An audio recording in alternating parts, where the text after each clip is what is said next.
And we are back again, sticking on schedule. Happy Friday, everybody. I'm Justin. I'm Jessi. And we're the Podcasting Dead, and here to discuss Season 3, Episode 6. This episode is called Hounded, and it was directed by Dan Attias and written by Scott N. Gimple himself. Love him or hate him. Some people, Jessi, you'll learn for certain reasons. He's a very loved and hated man. He's created some wonderful moments on the show, and he's also created some really stupid ones. So you may come to not like him later, or you might be okay with him. We'll have to see. Live and learn, man. Yep. This episode aired originally back on November the 18th of 2012. And before we begin, a quick shout out to our affiliate in the little section down below the description. There's a link to moviepalette.com. If you watch our live cut podcast from last Sunday, I actually showed my Movie Palette art. So go to moviepalette.com. Use podcast 15, get 15% off. It's awesome. Every movie buff should have that in their home. But anyways, Jessi, this episode, so worlds are colliding. I know I'm kind of jumping to the end here, but we see Michonne end up at the prison, so we know that the two are colliding, and we see that Woodbury and the prison are clearly on a collision course with Maggie and Glenn being captured by everybody's favorite racist.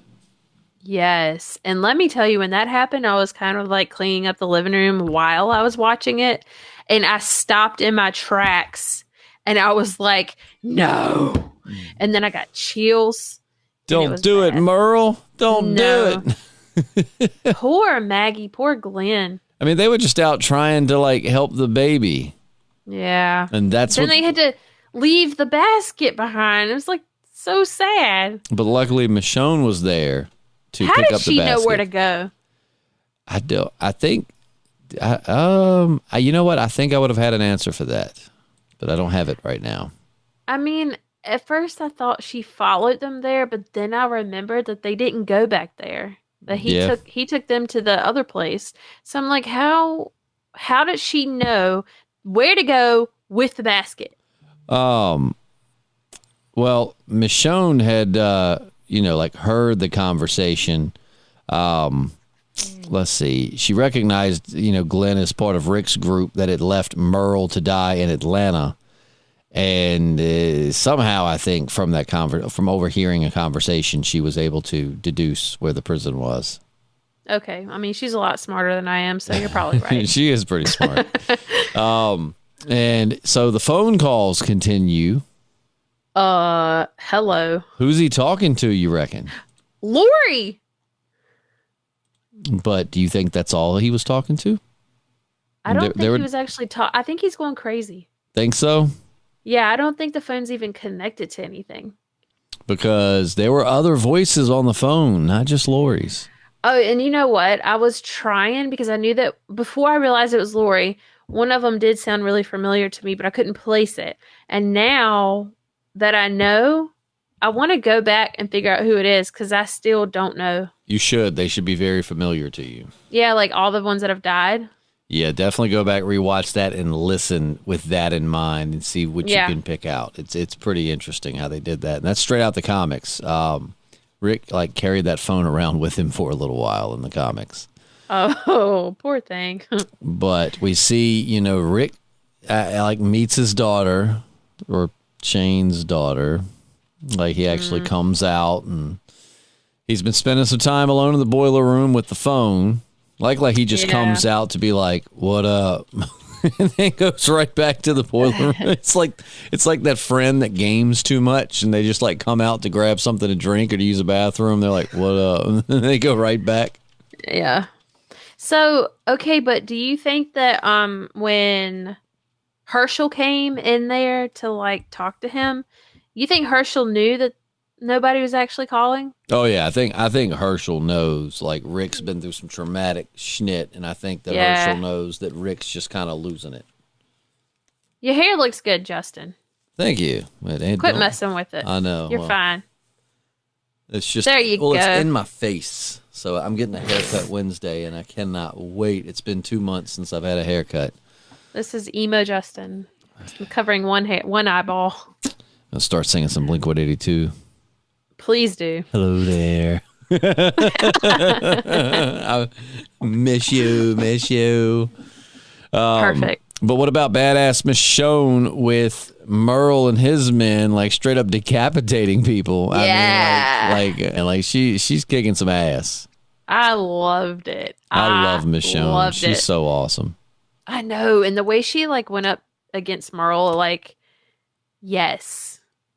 Well, and she's just actually capable of like 101. I think she would, especially if she got her katana. I think she would take. It's just when he's shooting at you, it's a little bit of a different story. Oh yeah, she messed up now. I mean, she messed up. But I'm sorry, I sound real ghetto. She real messed up. She's very toe up from the flow up. But she made it through, man. She really holds her own. And if Andrea had been with her, what do you think would have happened? Andrea would have probably gotten in the way. Andrea would have probably died. Do you think they would have went after them if Andrea was with them, though? Oh, yeah, absolutely. I think it's like you either stay here or you die. I don't know. I don't think Merle would have killed her. You don't think Merle would have killed Andrea if she left? Wait, you know what? Maybe he would. I was sitting here thinking that she knew where Daryl was, but she didn't, so. Yeah, no, she just knows where he was last. And now Merle has that information. I think if the governor had told Merle to kill Andrea, he would kill Andrea. And we see from the way he treated Maggie and Glenn, he really doesn't have a soft spot in his heart for people that he knows. No. Can you blame him? I mean, they all left him there, so. Yeah, but, at the same time, it's like he's clear-headed now. Well, he's not on drugs, I guess. And it's like, you've got to know you were being a complete douchebag. And then when you find out that, they went back for you, like they didn't just, they left for the time being, but they came back for you. I ain't saying you got to be best friends with them and forgive them, but you think he wouldn't hold that against like Glenn and Maggie. I mean, which at this point, he doesn't even really know Maggie because he never met Maggie back at the camp. Maggie was at the farm, so that wasn't until after they left camp that they got with her. So he wasn't even familiar with her. So really, it'd just be Glenn. Glenn, Glenn was with them in Atlanta. Yeah. So, yeah. So I guess he would consider him one of the ones that left him. But either way, if Merle is so serious about finding Daryl, you would think he would just stay there. And just trust that they would bring Daryl to him. Because why wouldn't they? Yep. Because obviously Merle has got to know that Daryl's been looking for him. So why would he not? I don't know. That's even what Glenn told him was like, you stay here and I'll bring Daryl to you. Right. Like, I mean, if you really want to see your brother and you're that close to seeing him. I mean, unless he thought, maybe Glenn was just lying through his teeth and that Daryl was nowhere. True. But also, Merle has got to know he was a threat to the group to begin with, and that's why they left him there. So why would Glenn take him to the group again? That doesn't make any sense. And I'll tell you what, luckily for Merle, they didn't, because if they would have took him to the prison with Crazy Rick right now, oh yeah, I don't think Crazy Rick would have put up with much of Merle's shit. I mean, the first chance he got, he'd have did machete to the face, like Tomas. Yep. And how about the reveal of Carol? I knew it. She's not dead. I knew it. And Daryl was like so beside himself. Just so happy. Well, like before he found her, when he was getting all upset, like thinking about it, sitting there with the knife, and he was like emo Daryl. Where are you? Zombie from my nightmare. But I think he's in love with Carol. You think so? And then he found her and he just like grabbed her little chin and like it was just so cute. So cute. And he carried her away. I wonder why was she waiting there though? I think she was just, it was a ton of zombies there, and I think that she probably just lost track of time and, was scared to come out. Because, I mean, for all she knew, that the prison was still very overrun. I mean, she don't know that they got the situation under control. So in her mind, she might have thought, I'm just going to wait till someone finds me. If anyone does, I think she just thought the prison was still overrun and was just staying there for safety. So when Daryl and the other prisoner dude, what's his name? Oscar and Axel. How can I forget Oscar? It's such a good name. Oscar's the tall one. Axel's the little wimpy one. So when they walked by that one door and Daryl was like, it's just a couple of them, we'll hit them on the way back. Was that really Carol? Yeah, I think that was what he was talking about. Was like, she was. So good thing, because when he popped in the door, I think he was expecting zombie Carol, because he found like the knife in the zombie. And I think he was expecting a zombified Carol, so to see her not zombified. Oh, so. But she was looking a little rough. So she kind of half looked like a zombie. She's lucky Daryl didn't just like stab her in the face. He wouldn't do that. He got a soft spot in his heart. He does. Him and Carol are very tight. They are. It's so cute. It's so unexpected. Yep. But I knew she was alive. And what do you think about the part in the beginning with the like security guard? Like, oh, check this out. I got this sweet compound bow from my dad. Oh, after he died, and then like she can't shoot shit with it. and then she got mad at Andrea for like, I don't like that girl. I do not like her. No, and well, I mean, she wasn't supposed to. You're not supposed to, leave the walls or whatnot. But well, if the girl had just didn't Andrea try to do it with the crossbow, and the girl wouldn't let her? Yeah, or something. So like somebody had to do something. Well, I think that I don't know if she wouldn't let her do it. I do know. The girl was like, I can do it. Clearly I can't. I do know this is an episode where Andrea bangs the governor. Ugh. Mm-hmm. Giving It's him that so cringy. Sweet Andrea love. No. So cringy. Just tell me how, Justin. How her legs look that good. You know they would be all bruised up. And hairy. True. That's another thing. All these girls never have hairy armpits. Never have hairy armpits or hairy legs. And it's like, maybe now they are in Woodbury and there's showers and they've probably scavenged some soaps and shaving cream. The whole show. I've noticed Lori never had hairy armpits. That's true. Well, maybe they scavenge some razors, which when zombies are trying to eat you every day, I don't know why shaving your pits is such a big concern. But and it wouldn't be like y'all are on the run for 8 months, and you're like, oh, let me not forget my razors. I got to get pretty for Shane. In the afterlife. Wait, was Shane on the phone? Was he? Was he? Don't know. You're going to have to go back and listen. There's some... Fuzzy Wuzzy? Fuzzy Wuzzy was a bear. Is it bad that I was, like, looking at the baby's earlobes? Like, it's not even really John Bernthal's baby. It's like, they're like, when they're like, we have to give this baby big earlobes. Just so everybody knows for sure that it's his baby. Yeah. I think that, I think it's kind of dumb that Shane won't pull it out, but, whatever. What? He's just happy to get some booty. He's like, look, this might be the last booty I get. He might have also thought that they would probably be dead by the time the baby was born if she did get pregnant. Well, hell, he also probably thought they would be together forever. So, why not? Forever's not a very long time in the zombie apocalypse. So. It's like tomorrow. Right. It's always just tomorrow. Not even today.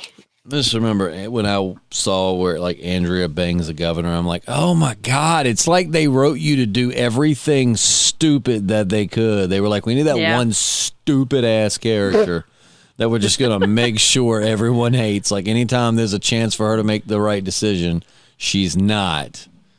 Yep. I mean, she's terrible, man. I mean, like, not even like really concerned about Michonne out there on her own. I mean, I know that one could argue she probably knows Michonne will be fine on her own, but still, like, this woman helped keep you alive for like 7 months, and now you're just like, oh no, it sucks. Michonne's gone. Oh, Governor Dick.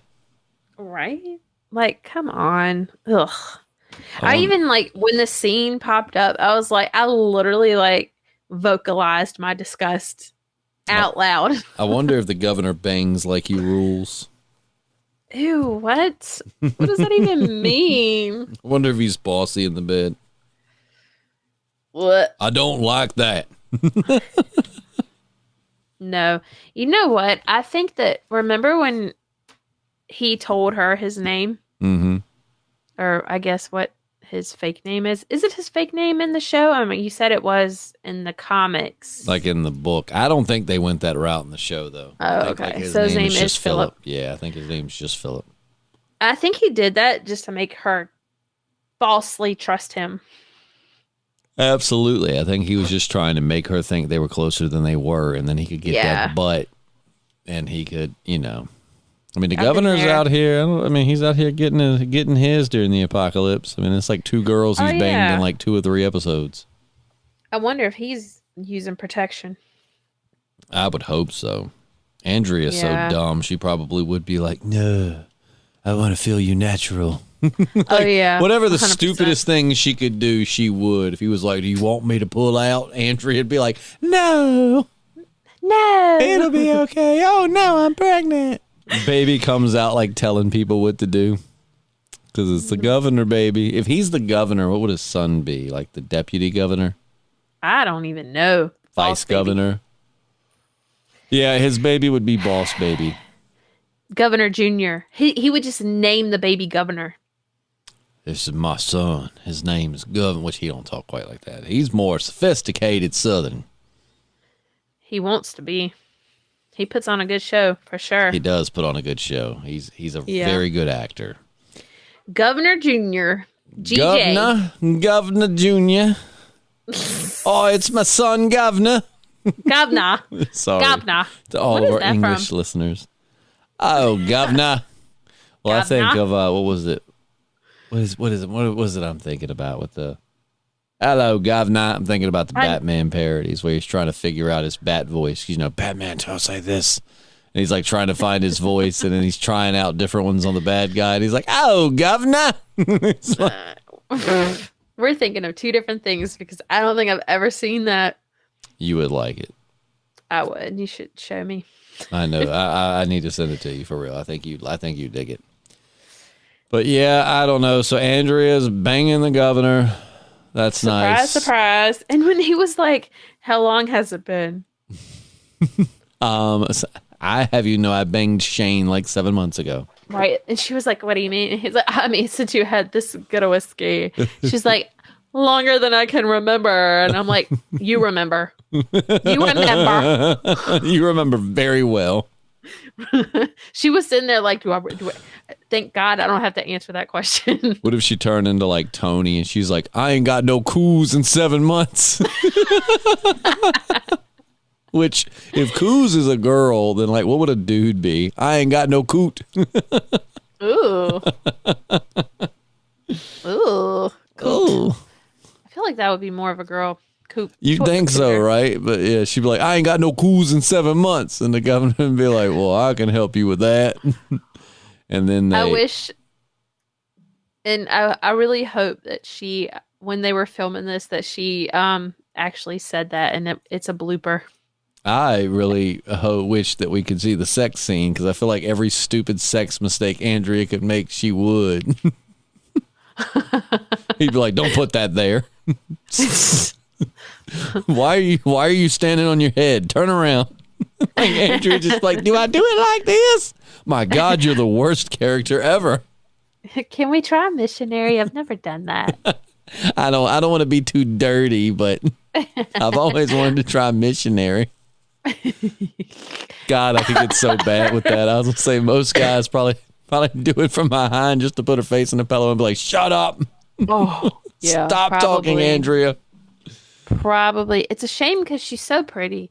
She's very pretty. And I like... opens her mouth. Like I said, I like Laurie Holden. So please don't mistake my disdain for Andrea as, you know, like disparaging the actress. I think that she is awesome. She's been good in other stuff. And she's actually a really, really awesome humanitarian in real life. No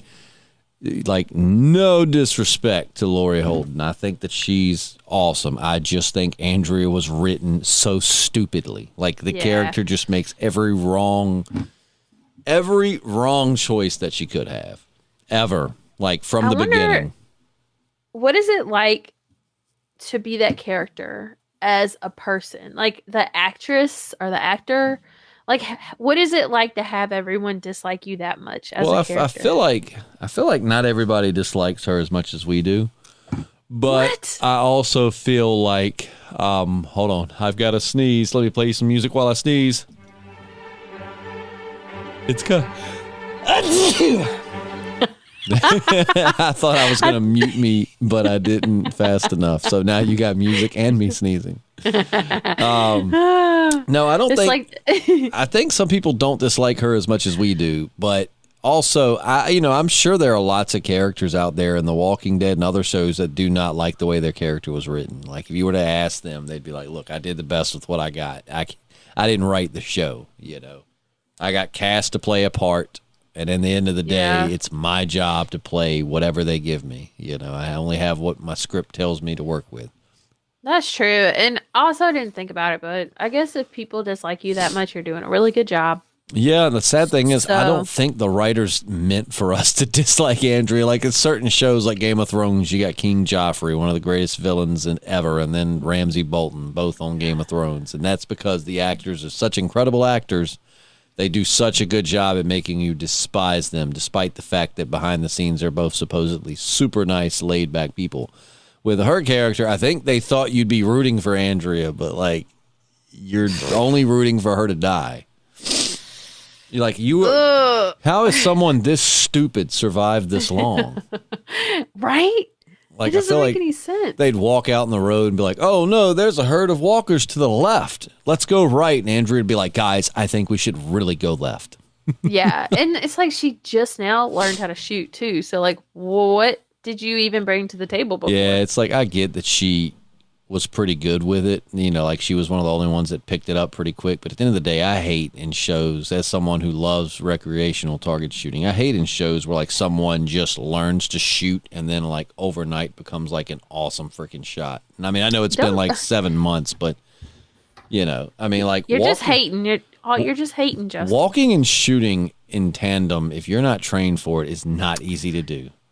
I've never done that. You should try it. I've got some steel targets. I can set them up and let you come down and try. Like, just to walk up and ting, ting, ting, like hit actual targets while moving. It's so much harder than, people think it is if you're not experienced with it. And I just don't think Andrea, unless she did a lot of rooting and tooting and shooting on the road with Michonne, maybe the scenes we didn't see, she become a crack shot even more. But I feel like they just made it to where it's like she shot those bottles. Then she had that scene with Shane in the neighborhood where, like, her gun jammed up. She cleared it, and all of a sudden, headshot, headshot, headshot. It's like they just gave her the ability overnight. Well, I mean, it's survival of the fittest, and what is the thing I'm looking for? You adapt. And overcome. You what? You adapt and overcome. It's kind of like when you lose one sense, another one gets stronger. It's like she lost her brain. She had to learn how it was like her body was like, "You gotta learn how to do this or else you're gonna die." And then she was like, bam, bam. You do stupid shit, so we're gonna give you this one ability. Because if you couldn't shoot, you'd been and accidentally killed yourself back in the beginning. We didn't mean to make you a terrible character, so since we accidentally made everybody hate you, you're going to be a good shot. So at least you have that going. Yep. She, the worst. The worst. The worst. Like, ugh. But yeah, I don't know. So where do you think we're headed? I mean, Michonne's at the prison. Merle's got Maggie and Glenn captured. Andrea's banging the governor. Like, where do you think this is going? I don't know, because I can't figure out what are they going to do with Glenn and Maggie. Do you think one of them's going to die? No. So you think they're both safe? Yeah. Okay. Because Michonne knows where they're going, and Michonne knows where they came from. So Michonne knows to tell them that this dude has their friends, so maybe they'll go save them or something. I don't know. You think Schnitt's about to pop off? I don't know. I'm like, Because I thought Merle would have found Daryl at the prison, but I think everyone from the prison is gonna go to Woodbury. That can't be right. They got the baby. They can't be leaving. They can't do that. Maybe Merle will end up going to the prison. And you think Merle's going to go to the prison? How do you think they're going to react to that? Who? The prison people. Well, Daryl will be happy. Prison people. I don't know. Will Daryl be happy knowing what he did?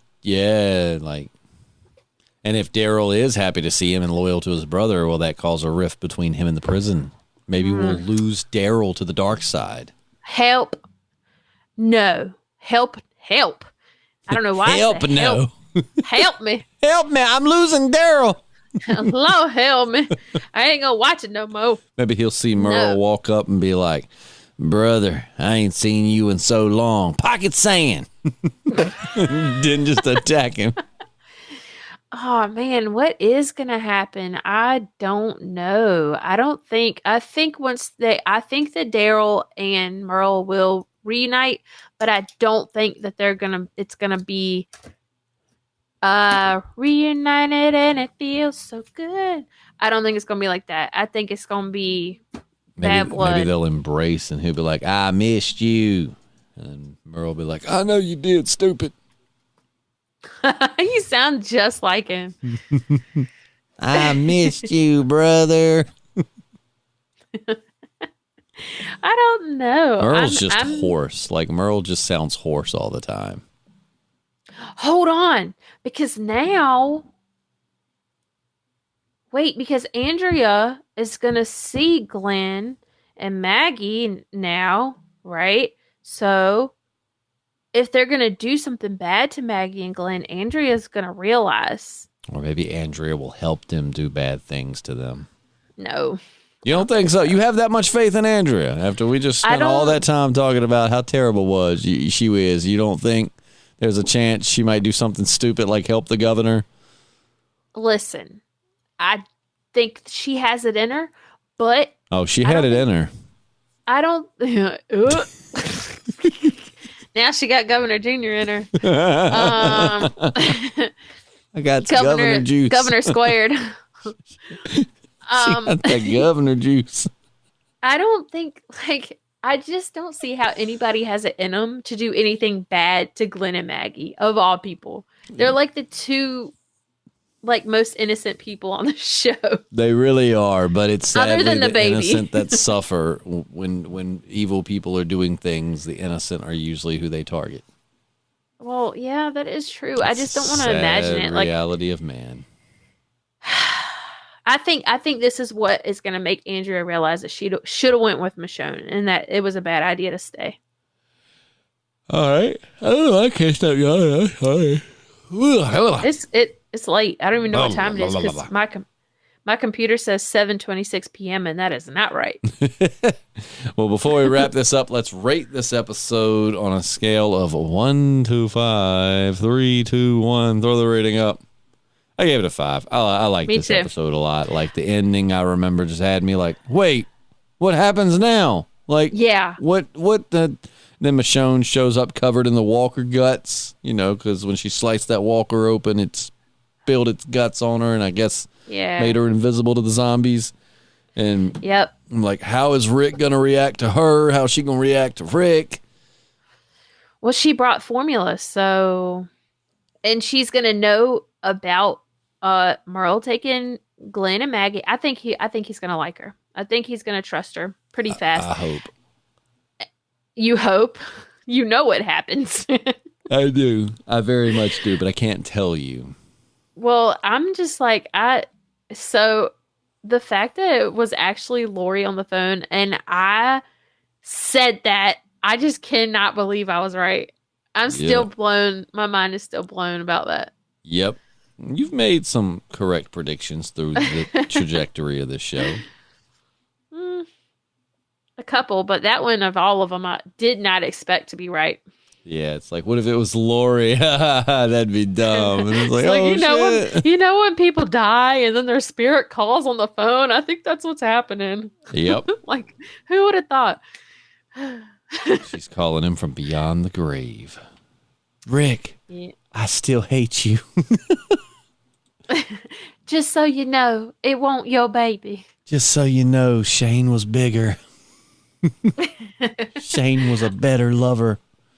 I want you to name the baby Shane Jr. You never did me in the dirt, Rick. Why didn't you do me in the dirt like Shane? You weren't dirty enough for me. And then we went and bathed each other off in the quarry while we was frog gigging. Frog gigging. Anyway. But yep. Giggity.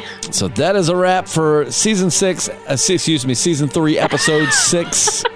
God have mercy, man. I am just tired. I am sorry. This is season 3, episode 6, Hounded. And that's a wrap. We'll be doing episode 7 on Monday.